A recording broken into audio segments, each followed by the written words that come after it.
Fala, jovem prodígio, tudo bem com você? Meu nome é Renildo de Paula, sou professor e biólogo e estou aqui para te ajudar, não com as atividades do PET, mas com a avaliação diagnóstica. Vamos lá? Bom, gostaria de começar avisando que as avaliações foram prorrogadas para todas as séries, então se você ainda não fez, tem tempo, ela foi prorrogada até dia 14 de abril, então não deixe para a última hora e faça sua correção. Então, essa é a atividade, né, a diagnóstica do oitavo ano. É um vídeo completo, vai ter as 30 questões. Então já comece curtindo e compartilhando esse vídeo para todos os seus amigos conseguirem também gabaritar a prova. Para aqueles que têm interesse no material exclusivo, PDFs e o material que eu apresento aqui no vídeo, clique na abinha Seja Membro, veja os benefícios, as condições e venha participar do clube. Bom, essa avaliação ela não tem um objetivo específico para notas, mas alguns professores vêm utilizando para isso. Então, como vocês sabem, a avaliação diagnóstica ela não tem um objetivo, mas os professores precisam fazer um complemento e às vezes para substituir um complemento da semana, alguns professores utilizaram essa avaliação como ponto, mas varia de professor para professor, de escola para escola. Número 1. Do século XVI ao século XIX, o tráfico transatlântico trouxe para o Brasil 4 a 5 milhões de falantes africanos extraídos de duas regiões subsaarianas. A região Banto, situada ao longo da extensão sul da linha do Equador, e a região oeste africana da Sudonésia, que abrange territórios que vão do Senegal à Nigéria. Esse texto, ao retratar o tráfico transatlântico para o Brasil, remete à diversidade cultural da população negra, uma vez ali que ele, dentro dos milhões, né, que foram trazidos para o Brasil, foram distribuídos aí basicamente em duas áreas, sabendo que existem outras. Número 2. Companhia do Comércio. A primeira a ser criada foi a Companhia Geral do Comércio do Brasil, 1649. E seu objetivo era referente às primeiras necessidades dos colonizadores. Fornecia escravos e garantia a locomoção do açúcar no território europeu. Mantinha o auxílio à resistência de Pernambuco contra os invasores da Holanda e apoiava a recuperação de agricultura de cana-de-açúcar na região Nordeste após o tumulto com os holandeses. Com base nesse texto, a instituição retratada foi responsável por desenvolver a economia da sociedade colonial portuguesa da época. Número 3. Observe a imagem abaixo. Então, ali nós temos uma imagem da mineração de ouro entre o século 17 e 19. Bastantes negros, né, e alguém ali tomando conta deles.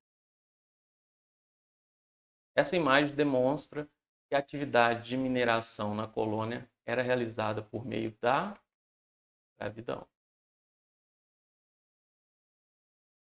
Número 4. Leia a narrativa abaixo. Ao desembarcarem na costa da Etiópia, no leste da África, em meados do século XVI, os portugueses ficaram surpreendidos com o que viram.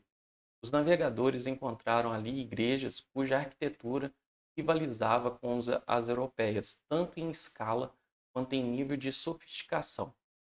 Em vez dos selvagens e hereges que ocupavam o imaginário popular da época, os europeus foram apresentados a um país que praticava o cristianismo havia mais de um milênio. Essa narrativa mostra que a relação entre os europeus e africanos na Etiópia ocorreu pela religião. Então, foram catequizados, né? E aí, consequentemente, toda a infraestrutura, né, de uma sociedade foi baseada nisso. Número 5. Leia o texto abaixo. A chamada Guerra Guaranítica foi mais um dos conflitos que ocorreram no Brasil entre os portugueses e indígenas por conta de diversos fatores, como a escravização que os europeus impunham aos nativos. A Guerra Guaranítica, em específico, foi uma guerra que envolveu não só os portugueses e os indígenas, mas também os espanhóis. Iniciou-se no século XVIII, logo após a assinatura do chamado Tratado de Madrid, no ano de 1750. Esse texto retrata uma relação dos europeus sobre os indígenas conhecida como dominação. Número 6. Observe o mapa abaixo. Esse mapa histórico destaca qual característica do processo da diáspora africana, deslocamento de escravizados. Número 7. No período colonial, os habitantes do Brasil eram obrigados a consumir os produtos manufaturados da metrópole portuguesa e não podia comercializar com outros estados sem permissão de Portugal. Essa relação entre colônia e metrópole era conhecida como Pacto Colonial.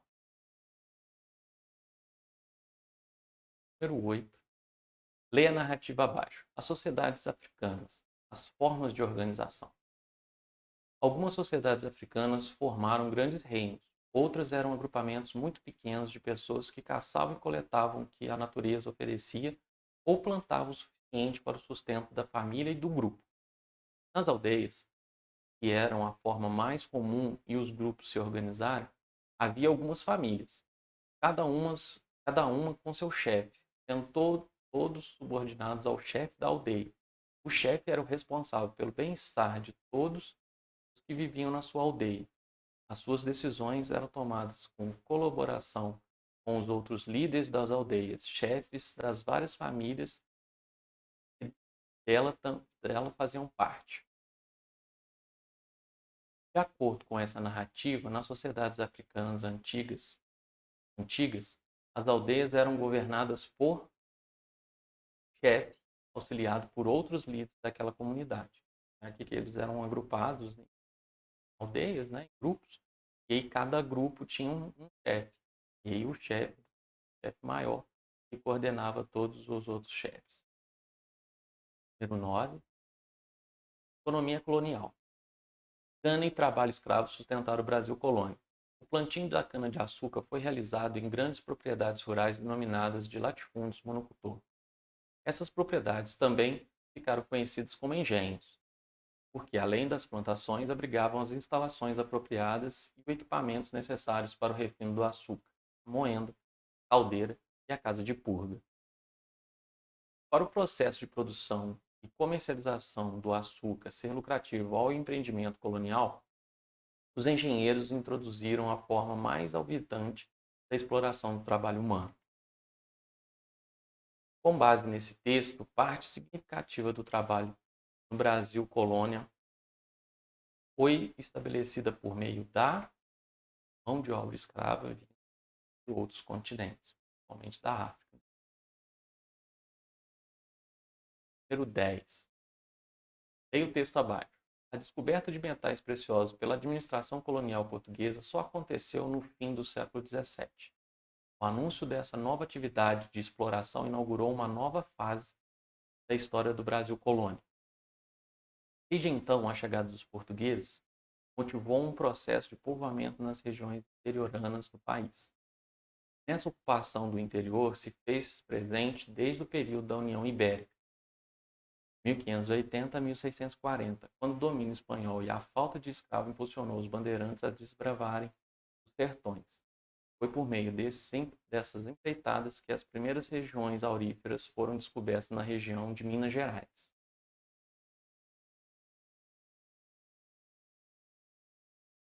Esse texto trata de um processo econômico da história do Brasil que teve como elemento fundamental o ouro. Número 11. Observa o mapa abaixo. Temos mapas do Brasil aí com regiões e a direção de principal migrações, né? acordo com esse mapa, de qual região do Brasil partiram os maiores fluxos de imigrantes na década de 1970? Pelo fluxo de setas aí, geralmente vieram quase todos, né? São a grande maioria do Nordeste. Número 12. Leia o texto abaixo. O clima é semiárido, com temperaturas médias anuais compreendidas entre 27 graus centígrados e 29 graus centígrados, com a média pluviométrica inferior a 800 milímetros. A rigidez climática é conferida principalmente pela irregularidade na distribuição dessas chuvas no tempo e no espaço. Esse texto apresenta qual domínio morfoclimático brasileiro? Estamos falando aí da Caatinga, né? Pela alta temperatura e pouca chuva, é típico da Caatinga. Observe, número 13, né? Observe o mapa abaixo. Nós temos aí dois mapas. Um é do século XVI, das capitanias hereditárias, e o do Brasil, agora no século XXI, de densidade demográfica. Então, esse mapa mostra que a população brasileira ficou concentrada na região litorânea como resultado dos processos históricos de ocupação. Como os portugueses utilizavam navio e as costas, né, que eram geralmente a sua chegada, ela teve uma concentração maior dessas ocupações. Número 14. Leia o texto abaixo. População tradicional que mora nas proximidades dos rios e sobrevivia de pesca artesanal, da caça, do roçado e do extrativismo. Por conta dos aspectos geográficos do país, é na Amazônia que está a maior parte dessa população. Aprenderam a viver em um meio repleto de limitações e desafios impostos pelo rio e pela floresta. O rio possui um papel fundamental. É através dele que são estabelecidas as ligações entre as localidades com a utilização de jangadas e barcos com um único meio de transporte. Esse texto descreve uma territorialidade exercida pelas comunidades ribeirinhas. Número 15. Observe as imagens abaixo. Temos aqui um mapa, outro. A partir da análise desses mapas, conclui-se que a maior concentração de arranjos populacionais brasileiros se encontra na região sudeste. Número 16. Observe a tabela abaixo. A gente tem ali, né, uma formalização onde os estados com mais haitianos com vínculo formal de trabalho, ou seja, formalizados, né, carteira assinada. Então, nós temos ali São Paulo, Pará, Santa Catarina, Amazonas, Rondônia, entre os anos, né, de 2011, 2012 e 2013. De acordo com essa tabela, o aumento do número de imigrantes haitianos em Santa Catarina está relacionado à proximidade cultural do povo do Haiti com a população sulista. Número 17. Leia o texto abaixo. Mares de morros. Os mares de morros representam um dos domínios morfoclimáticos que reúne relevo, clima, vegetação e hidrografia presentes no Brasil, o qual é formado pela união de diversas elevações.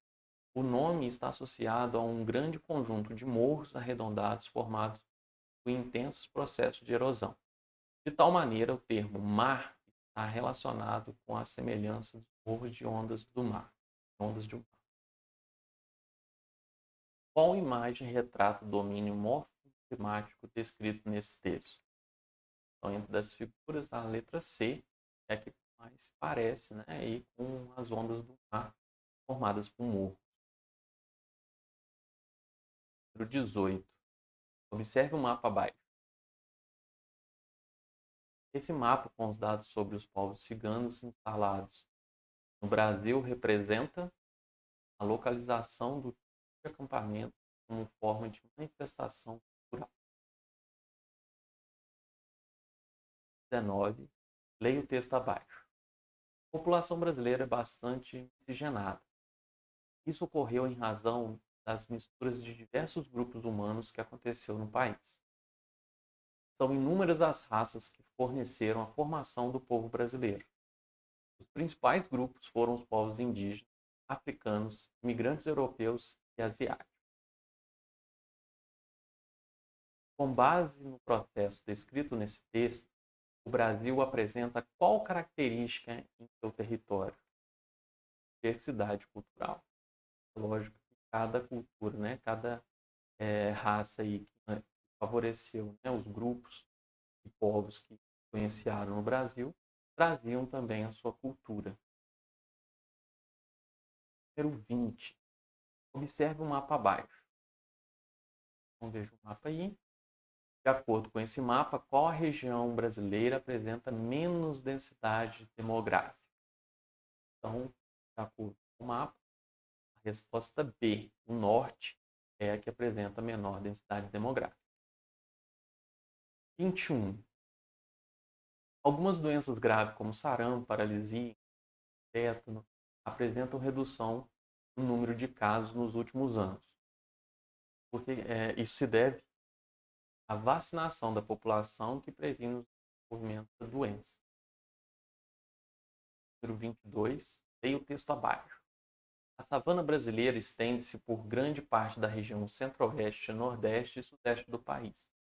É um bioma característico do clima tropical continental, razão da ocorrência de duas estações bem definidas, uma úmida no verão e outra seca no inverno. Possui uma vegetação com árvores e arbustos de pequeno porte, troncos retorcidos, casca grossa e geralmente caducifólias. As folhas caem no outono. A fauna da região é bastante rica, constituída por capivaras, lobo-guarás, tamanduás, antas, siriemas e outros. O bioma brasileiro abordado nesse texto é denominado, inclusive, frequente na nossa região sudeste. Número 23. Leia o texto abaixo. Então tem aí, né, o cinto. Na verdade tem uma imagem de um fim bem ruim, né? Passando aí mal, com febre, provavelmente. Então, sintomas comuns: febre alta, dores nas articulações, prostração, dor de garganta. Sintomas típicos: tosse, espirro e coriza. Os sintomas descritos nesses textos são comuns em casos de conjuntivite, letra A, gripe, letra B, C, hepatite, D, E. Só pode ser gripe, né? Tá bem ruimzinho aí, isso é típico, né, de uma gripe. 4. Há uma extensa variedade de formas de vida encontradas no planeta Terra. A diversidade realmente é muito grande. Dentro dessa variedade, há uma série de características morfológicas distintas, como, por exemplo, um grupo de organismos que possuem células sem carioteca. A carioteca é a membrana que separa o núcleo, né, o envoltório nuclear, separa o código genético, né, o DNA, do citoplasma. Esse grupo será denominado procariontes. Né? O único grupo que não possui a carioteca ou a membrana nuclear é os procariontes. 25. Seres vivos podem ser classificados de acordo com o tipo de células presentes em seu organismo. Um exemplo de um ser unicelular é a bactéria. Então, outros organismos, né, eles são chamados de pluricelulares. Então, se você tem duas ou mais células, o organismo é pluricelular. No caso da questão, ele quer saber unicelular. O único exemplo que a gente tem é a bactéria, porque os vírus nem célula ele tem. Por isso que muitos estudiosos nem consideram como um organismo vivo. Para ser organismo vivo, precisa de uma única célula. Número 26. Leia o texto abaixo. Cerrado.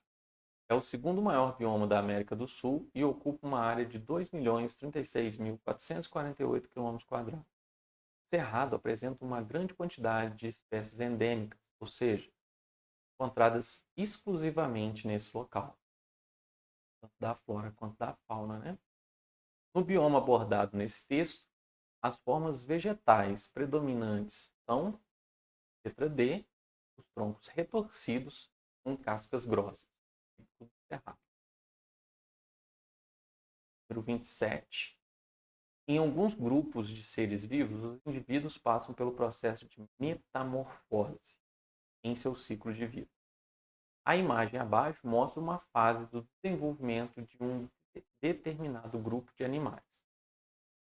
Na fase, a respiração é feita por meio, então aí a gente tem um girino, que é um anfíbio, possui aí do seu ciclo de vida aquático e, consequentemente, respira pelas brânquias.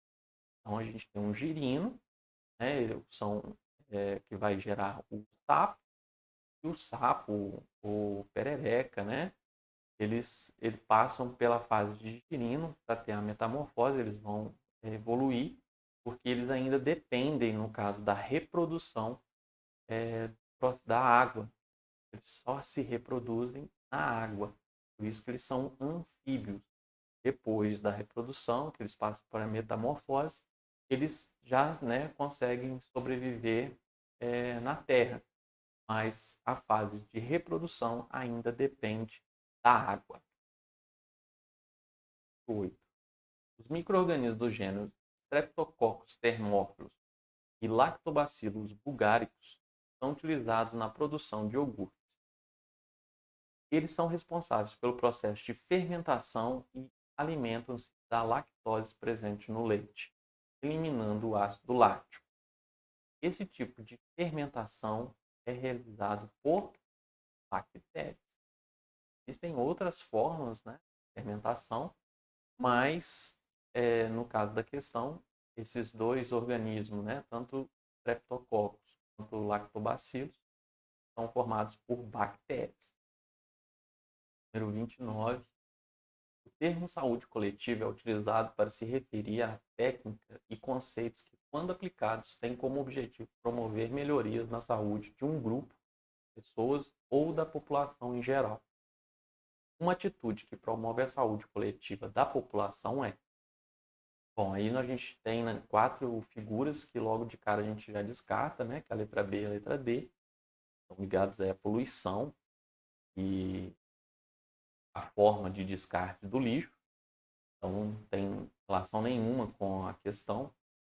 E as outras duas, letra A e letra C, referentes aí à saúde.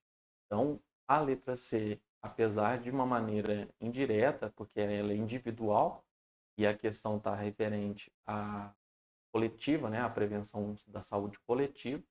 Então, a resposta certa seria a letra A, que é a vacinação. Daí a importância da vacinação para a população em geral. Número 30. Leia o texto abaixo. Mal de Chagas assusta o sul do país.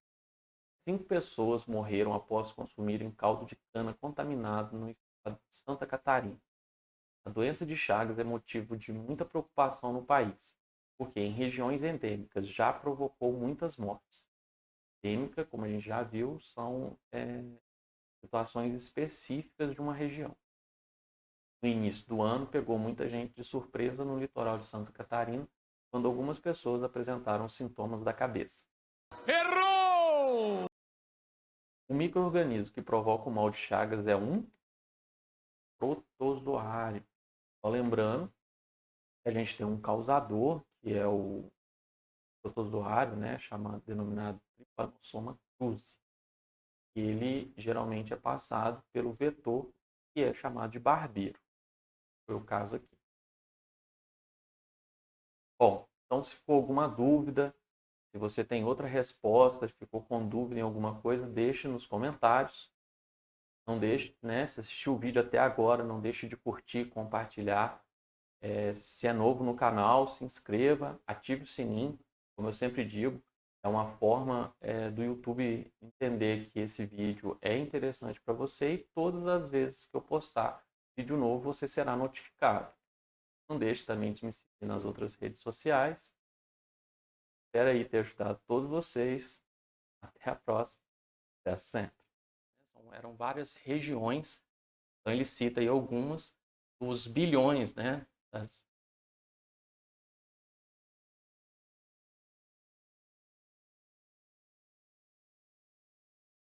Sim. Leia o texto abaixo. A chamada Guerra Guarani,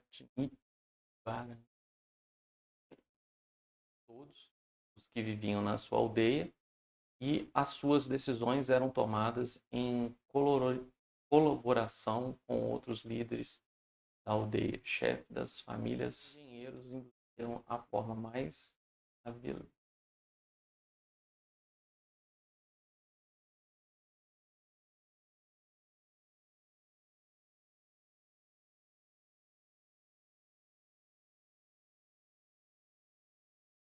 O processo de produção e comercialização do açúcar ser lucrativos aos empreendedores atrapalhando.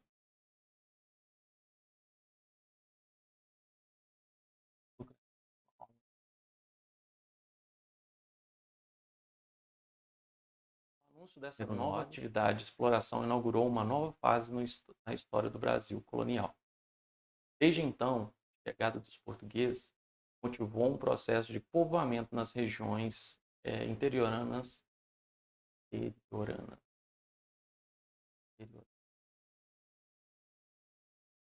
então, a chegada dos portugueses motivou um processo de povoamento das regiões interiorianas.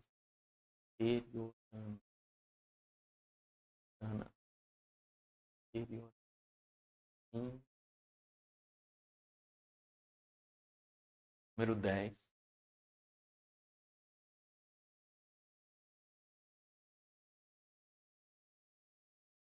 Número 17. Observe o mapa abaixo.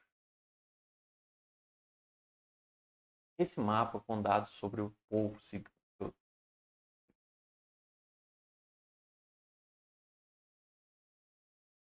bioma caracterizado do clima.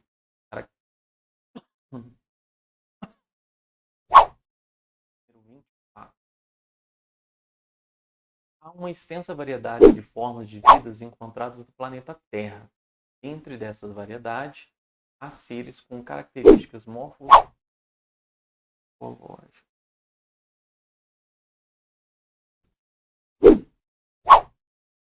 retorcidos e com as cascas grossas.